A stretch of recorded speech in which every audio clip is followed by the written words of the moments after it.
Steve Lewis here with Legacy Horn Experience, continuing my conversation with Jeff Scott, David Jolley, and Kevin Newton about all things chamber music and specifically woodwind quintet. This last segment, we'll talk about some repertoire. Let's start with Mr. Jolley. What are some of your favorite wind quintets that are maybe under the radar or underrated? I think the arrangements of Mordecai Rechtman for quintet, which are published by McGinnis and Marks now, I think. He's got a series of Bach chorale preludes, and he's also got some Mozart pieces, late Mozart that were, written for the glass harmonica or whatever. Those Rechtman transcriptions are really wonderful. Now, they're not exactly neglected. I mean, people who know them just love them and play them. And when I was in the Dorian Wind Quintet back in the 1980s, we played those a lot, and that's where I met Rechtman's arrangements, and so I would speak up for them. I guess those are fantastic arrangements, and plus it's Bach and Mozart. So what can you say, But well, anyway, I'll be so interested to hear what Jeff and Kevin have to say. All right, Kevin, let's skip over to you. Favorite under the radar quintets or things that aren't as well known? Well, it's interesting. It's sometimes hard to know what other people think. So what other people would consider under the radar, for example, is what I mean. But I would say that my absolute favorite quintet to play is a piece called "Cain" by the pianist Jason Moran. I I love that piece. I mean, it's on all the levels. It's a piece about his family, um, and how they went from Africa to slavery to now, and the career that he has now, and growing up in New Orleans and being in New York. And the piece is just so it's four movements, and they're all beautiful and challenging. Um, and it's that's at the tippy top for me. But then others would be Terra Incognita by Wayne Shorter, which I still cannot forgive them uh, for going on tour with Wayne and getting a piece by him. I'm still extremely upset about it. That piece is incredible, and then the Villa Lobos quintet en forme de choro, which was actually one of the first pieces that I heard that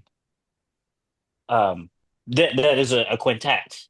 That one in particular is really, really special, and Windscape's recording of that piece is in my head. It lives in my head, rent free. Yeah. So, Jeff, what are your thoughts on lesser known quintet pieces that you enjoy? Oh boy. Well, I have I have an affinity for a piece that I think is sort of avoided by a lot of younger quintets or quintets that don't get together very often. The Ligeti 10 pieces. I think that is one of the most well-crafted pieces for wind quintet ever written. He really understood the colors that you can get from certain combinations, certain tessituras of the instruments, and it's so effective. It's just so effective, and I think that any quintet that is serious about having a touring career and presenting programs that represent the full spectrum of what a wind quintet can do, that piece kind of needs to be in the repertoire. It's a fascinating piece, and if you know the Ligeti bagatelles, you don't know the 10 pieces. It's kind of like the kiddie show music, and then the the stuff for the serious concert. And we've concert. One of the things I'm almost sad about is that we never actually recorded that piece. I don't think there are enough recordings of that piece out, and that would be definitely one that I would recommend. Kevin, remind me. You named a piece, and I wanted to tell us. Oh, I know the Wayne Shorter. I just wanted to tell a quick story about the Wade Shorter piece because it was Imani Winds that got the commission for Wayne to do that, and Wayne, like I knew him that way, Mr. Shorter. Sorry, good lord. um, and I'll just remember that we worked it up, and we were going to go play it in the Hollywood Bowl. He was going to be in attendance, of course. Herbie Hancock, his best friend, was going to be in the audience, and it was a big deal. And so we flew out 2 days early to perform for him. We had been rehearsing it, and we got into this rehearsal space, and in walks the great Wayne Shorter. And we're all like really nervous, because it's Wayne Shorter, and so he sits down. He's very personable, but it doesn't matter. And so this piece, and Kevin can attest, this piece is long. It just goes on and on, and it's really choppy. And so I was like, I'm gonna do it, And so we finished it, and I thought we did a fantastic rendition. And literally, I'm sweating afterwards. Literally, I'm sweating. And we all stop playing. We look up at him, and he looks at us, and he smiles. He said, that's great. Now tomorrow, do it different. And that's all he said.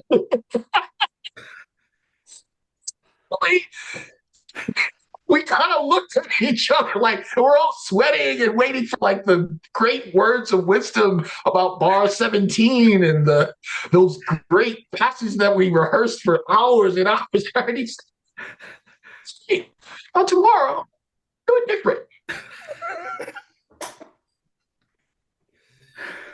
And that was it. Oh, that's great. All right. Well, thank you all for that. Next, we'll talk. Let's talk about some of your own music that you all have written and arranged. Let's start with Kevin.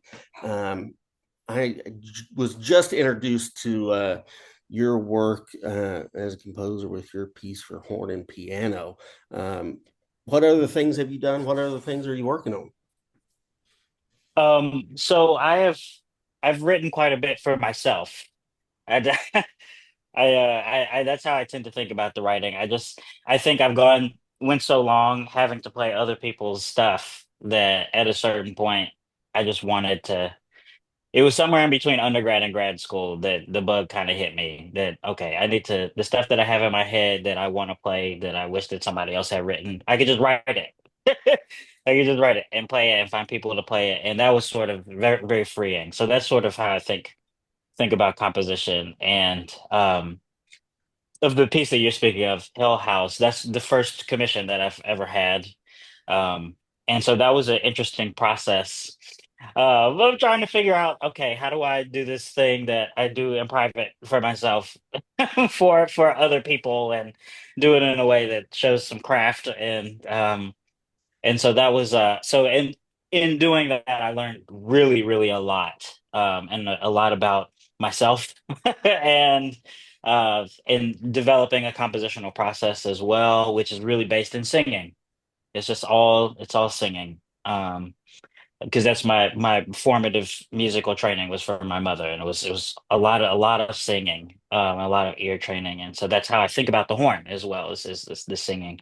And I've been lucky to be surrounded by such amazing musicians. Mr. Jolley being an incredible arranger, um, and engaging with that music, and then of course Jeff's incredible compositions that I'm absolutely in love with.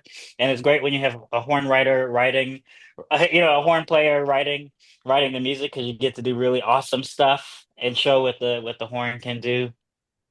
Um, Recently we've been touring Passion for Bach and Coltrane, which is one of my favorite things that exists, and I'm so honored to be a part of it. The music is absolutely insanely beautiful and poignant. Um, and so it's really an honor to get to engage. So just surrounded by so much beautiful composition and the ideas they seep into my brain and that influences the way that I write. I want other people to have sort of that fun experience. that I get to have most of the time on stage. Jeff, you've written quite a bit, not just for wind quintet, but all sorts of uh, settings. Let What are you most excited about that's on the horizon for you? What are some particularly um, memorable moments in your composition career? Well, I'd be remiss if I didn't underline again that, all of this, stems from my relationship with Imani Winds.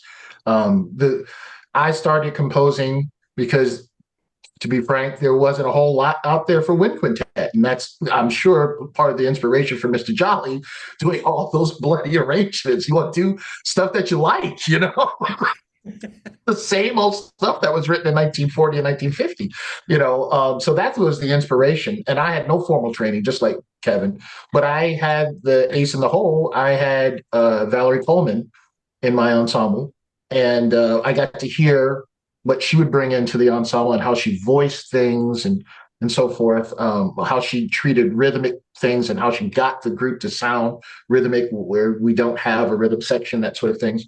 And so I learned from her. And then having that ensemble as a lab band, so I could bring 20 bars in, 30 bars in, have them play it back.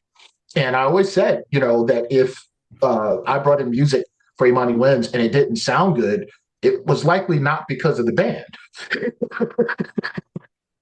It's pretty much I need to go back to the drawing board and rewrite. So I had that as really sort of the schooling in composition.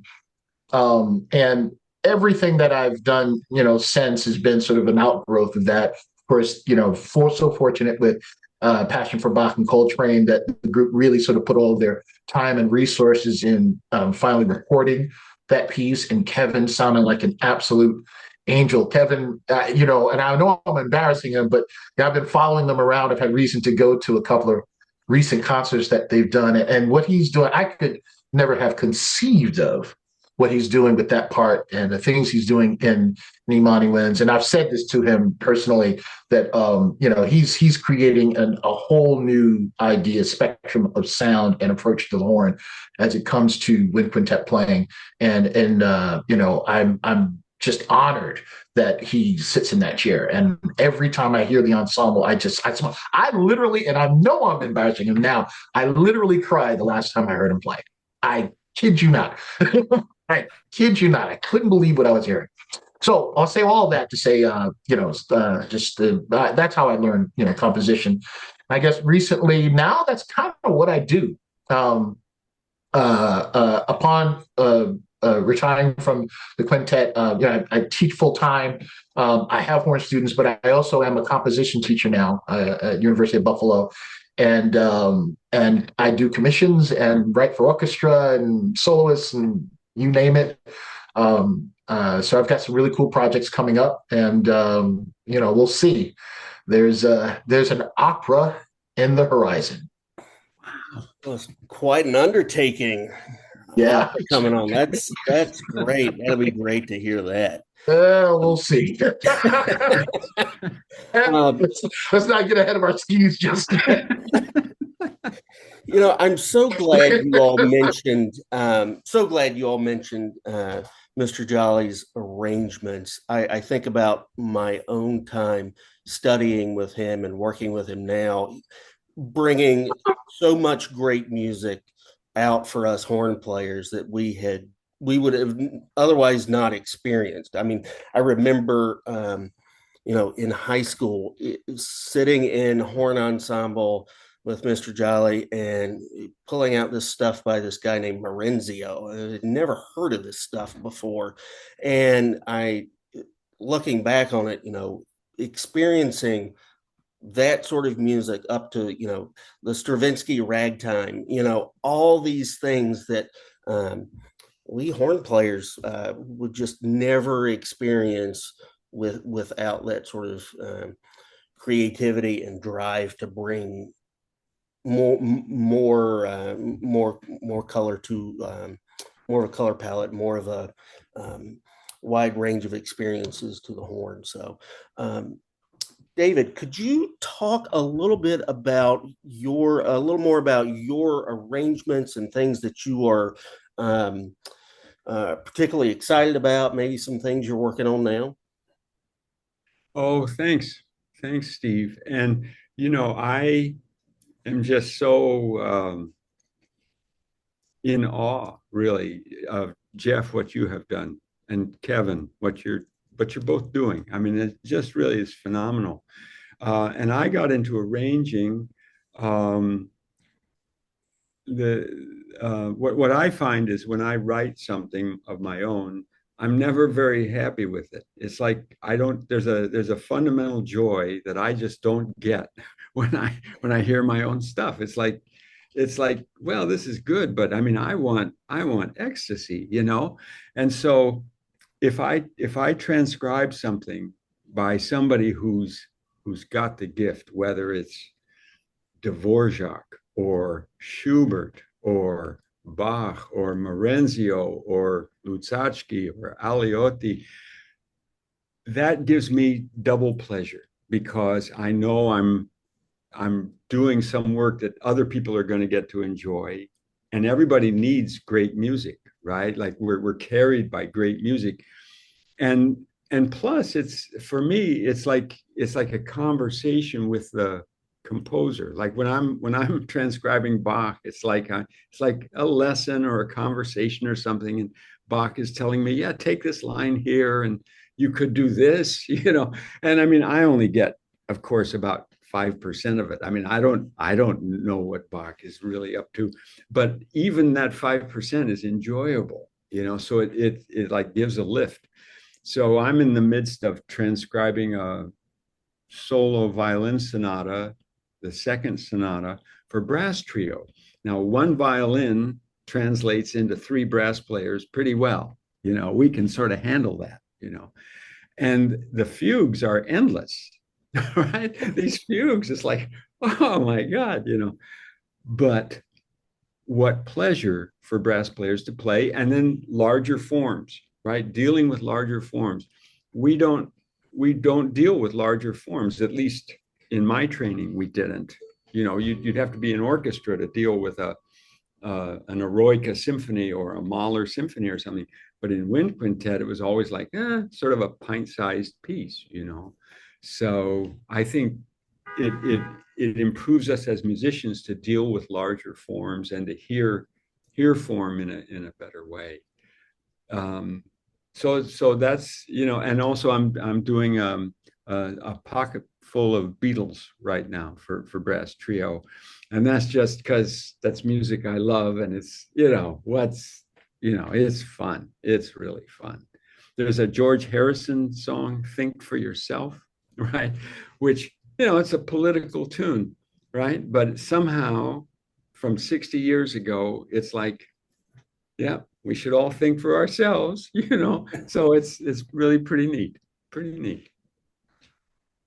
Thank you all so much for sharing all this. It's been a great pleasure to speak with you all and share this wealth of knowledge with as many people as we can. I am honored to host this conversation. Thank you all so much.